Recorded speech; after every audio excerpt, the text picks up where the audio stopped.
Now, it is not always easy to evaluate whether once you come up with an experimental design, is this a good one? Should I change it? Should it be more like this? Should it be more like that?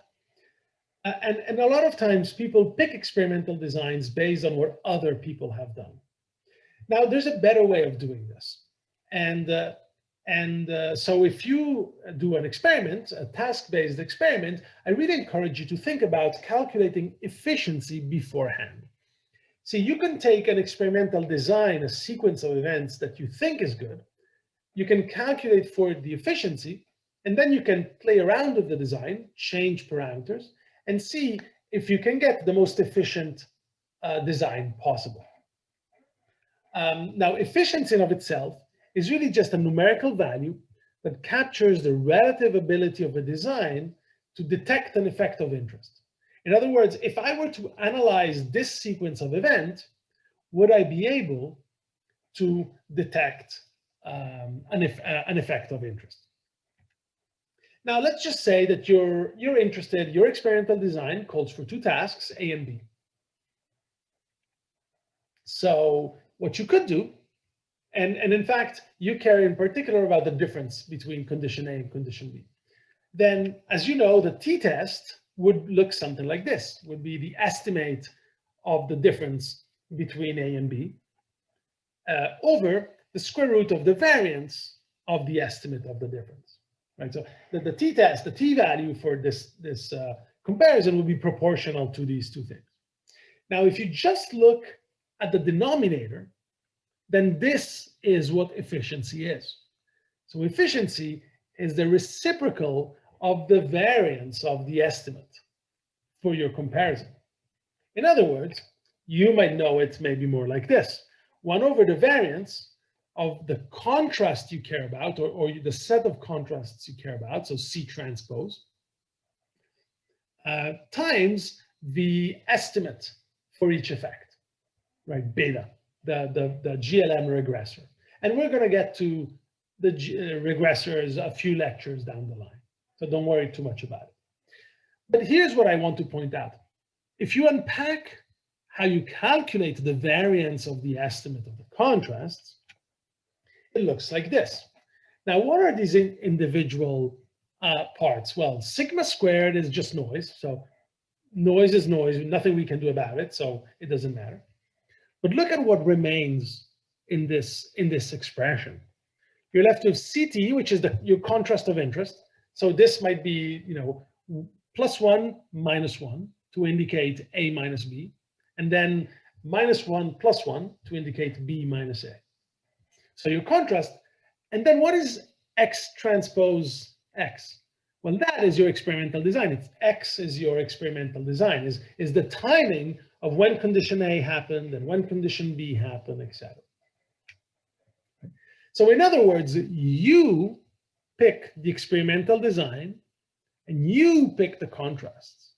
So without ever having to collect any data, you can create a timeline, you can create your experimental design, look at the timing of events, put them into this expression, and derive a number called efficiency. And then you could tweak a little bit your parameters. You could tweak a little bit either your contrast of interest or the experimental design, and see if it gives you a better efficiency or a worse efficiency. So before you ever collect any data, you could spend a little bit of time, and it's very easy to do. You could spend a little bit of time and find out which design is the most efficient for what you want to do. Let me give you an example. Let's say that our X matrix is really made of 3 things: task A, task B, and then the mean. And my contrast of interest, so CT, C transpose, is 1, I want to know what is special about task A compared to task B, so 1, -1, and 0. The 0 would be the mean. But then I also want to see each task against the fixation baseline. So that would be 1, 0, 0 to get the main effect of task A, 0, 1, 0 to get the main effect of task B. Okay. So this is what I care about. These are the comparisons I want. And then here's a number of questions that you might ask yourself. Well, should I randomize or do I not need to randomize? You know, is that, and then should you use, should I use an event-related design or is a block design fine? Should I have long rest periods in between my blocks, or is it okay if I don't use block periods in between, if I don't use rest periods in between my blocks? Now, you could just sit down and think over this and find some answers, but you could actually just numerically estimate this and pick the best option. So here's an example. Also, if you've never seen this kind of layout, this is a very typical layout that both FSL and SPM use, so standard fMRI analysis software. And what it's doing, it's depicting time on this axis. And then the three columns are your regressors of interest. So task A, task B, and the mean. And the colors imply the onsets and offsets. So when it's cyan, it means that this task is occurring. When it's dark blue, it means that that task is off. So this means that you had task A, then task B, then task A, then task B, then task A, then task B. And the interval in between them is fixed, okay? Now, if you were to calculate the efficiency of this, first you would get the degrees of freedom, and the efficiency of this design, given my three contrasts of interest, the difference between A and B, the A alone versus baseline and B alone versus baseline, the efficiency overall is 0.31. The efficiency for the A minus B contrast is 1.35. The efficiency of task A versus rest is 0.8. And the efficiency of task B versus rest is 0.83. And now, efficiency is a scale-less number. It's entirely relative. So by themselves, these numbers don't mean much. They become meaningful when you compare them to a different experimental design. For example, what if we took exactly the same number of trials for A and B, but instead of doing them, 1, 1, 1, 1, 1, 1 in this fixed order, we randomized them. We fully randomized them. And so it may look like this. So the warmer the color, the more trials you're doing. Okay? So this might be, maybe there are a couple trials of A, then there's maybe a couple trials of B, then one more trial of B, then one trial A, one trial B, then two trials of A, et cetera, et cetera. It's a randomized order. So the question is, under this randomized order, how's the efficiency? Well, of course, we have the same degrees of freedom, but look at the efficiency. Now it's 1.32. And not only, this is the overall efficiency of the design, X, given my contrasts of interest. Now, on top of that, you can also look at individual contrasts. So the contrast of A minus B went from 1.35 in the fixed design to 3.05 in the randomized design. So a big jump in the efficiency of that contrast. In fact, the same is true for also each condition versus fixation, which went from 0.8 to 4.37 and 4.84.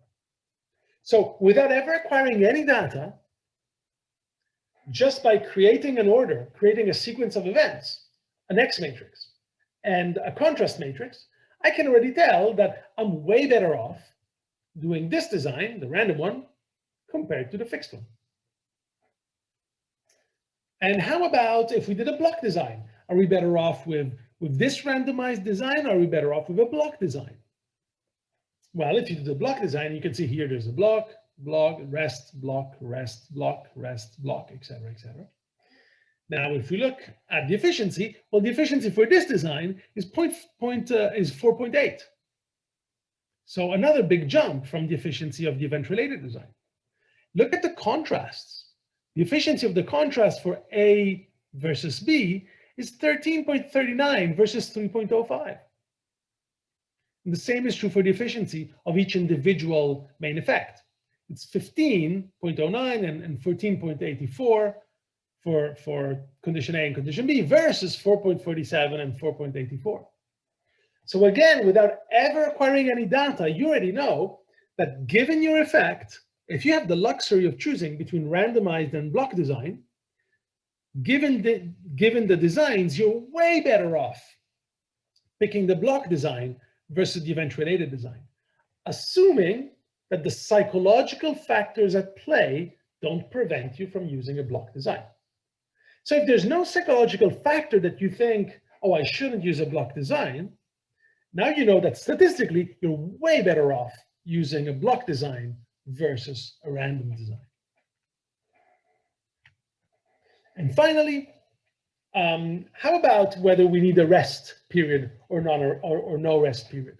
And I apologize, I'm noting only now that my title should have changed with every slide. Please don't let this throw you off. Here's what I mean. This is the experiment, is a variant of the experimental design we saw earlier. So block, rest, block, rest, block, rest, block. Actually, A, rest, B, rest A, rest B, etc., etc. And this is just A, no rest, B, no rest A, no rest B. How about this? Because see, this design would spare you half the time. So this would allow you to accomplish the same, either accomplish the same experiment in half the time, or it would allow you to put twice as many trials in the same time. So if we wanted this matrix to also last 160 TRs, we would have twice as many blocks in there. So which one is best? Well, here's the one with the rest. Similar to the one before, I changed a few things so the number are slightly different. So the overall efficiency of the design, and given the design and the contrast matrix, is 8.46. The efficiency of the contrast between A and B is 20.85. The efficiency to recover the main effect of task A is 28.47. The efficiency for task B is 28.45. How about the other experimental design? Well, the overall efficiency is very low, is 1.0. But look at the efficiency for the contrast between A and B. It's the same. Because you have the same number of trials, the same length of block A and block B.